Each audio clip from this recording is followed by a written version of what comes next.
Back on the flight deck of our 737-400, Captain Dave Henry's now lined up on the runway of London Gatwick, ready for takeoff to Malaga, Spain.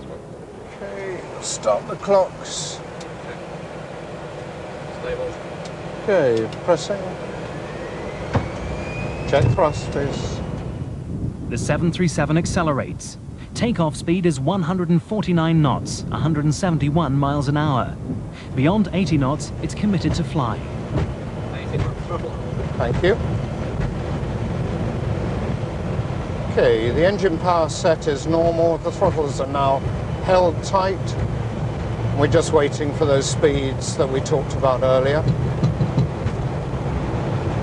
V1, rotate. Rotating.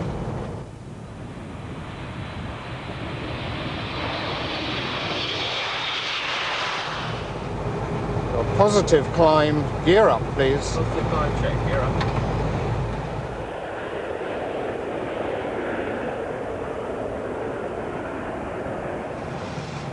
LNAV, please. LNAV. Scene. Okay, I've put the autopilot in. Check banana. Thank you. Okay, speed 220 knots.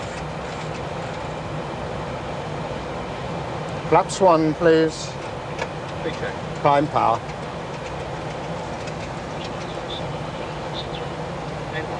Thank you.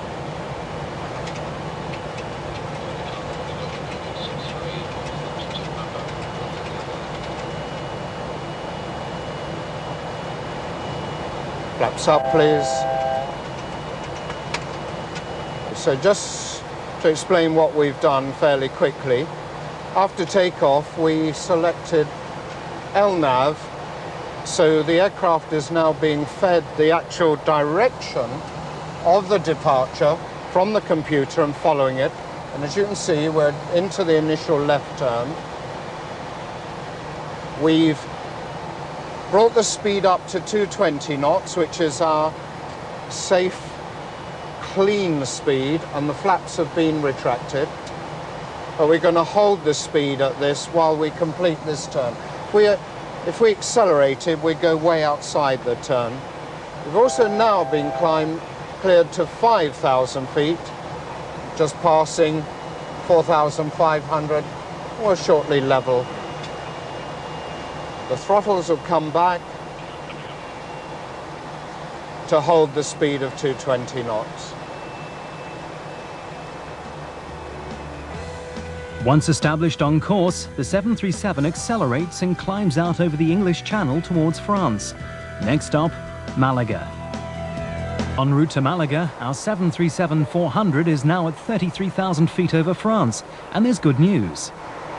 Okay, what's happened now, which is really quite helpful, is we're now talking to French control at Brest. They've cleared us up to flight level 330, which is the cruising altitude we want. And once we cross the border, or the boundary at Ortac, they've actually cleared us directly across French airspace to Bilbao, and at Bilbao we'll change over to Spanish airspace. The cooperation of the French air traffic controllers is welcome news, not only for Captain Henry, but also for the operations staff at the airline's base. It's here the fleet of 7 aircraft and 450 air crew are managed day to day, minute to minute. The red lines show where a delay has meant amending the complex schedules, and delays cost money. We have a set of guidelines which dictate that if a flight is delayed more than 2 hours, and it's a technical reason, then we would be providing the passengers with light refreshments. If it goes on for longer than that, they may get a meal. The worst case for us is sometimes when flights are delayed with a major problem and we have to hotel the passengers overnight. Now, in the case of the 767, that can mean putting up 327 people in a hotel for the night. And I'm sure you can work out that at a sort of £50 a room, it costs a lot of money. All maintenance work, even the most mundane jobs, have to be scheduled to the minute. One 737, Lima Alpha, has 4 hours set aside for a new carpet to be laid.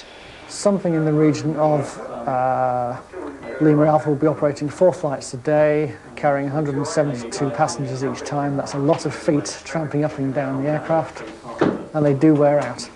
So every 3 months we do a change. Passengers often wonder why, even when an airliner is apparently flying straight and level, the cabin crew still have to pull trolleys uphill towards the nose of the aircraft. The 737 is no exception. Captain Henry explains why. For this aircraft, the ideal cruise angle is something around 3 to 4 degrees. And at the moment, you can see in the cruise, we're running at about 3 degrees.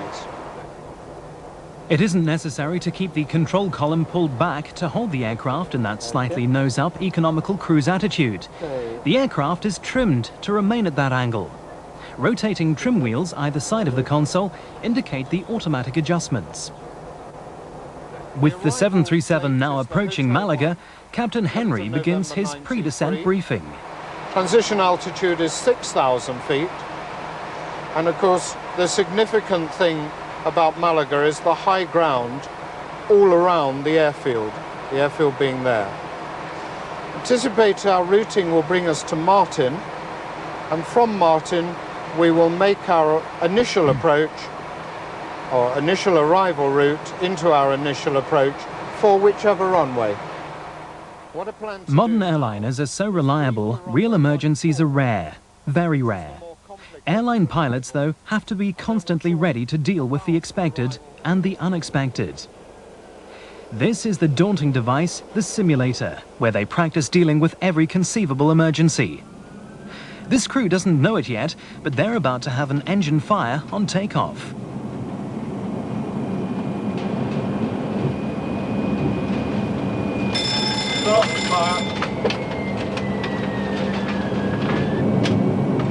The priorities are to halt the plane safely, release extinguisher into the burning engine, and evacuate the passengers. Now here comes the next test.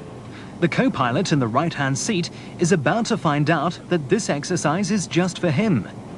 In the back room, they've set up 2 emergencies: a fire in the auxiliary power unit and a captain with a heart attack.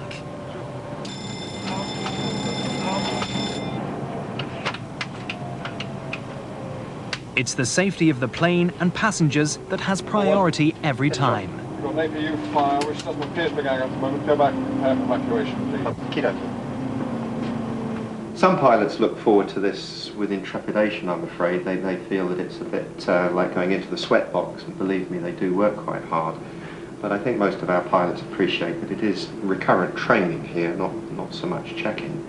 And we're here just to hone the skills that they may never use. I mean, to be honest, with the reliability of the aircraft today and the engines, the chances of a failure of an engine for a line pilot, he may never see one. And yet here every 6 months we give them the failure, and it is their opportunity to practice should it ever occur.